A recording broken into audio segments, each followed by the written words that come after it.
Ha! Awak? Awak yang jual insurans tu kan? Saya dah kata dah saya tak nak beli. Awak balik sekarang?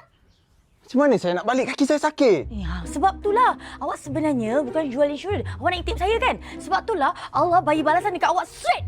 Okey, sekarang ni balasan saya dah dapat. Awak tunggu balasan awak sebab tak tolong saya. Kita pula kena. Yelah. Tolong Kak. Bangunlah sini cepatlah.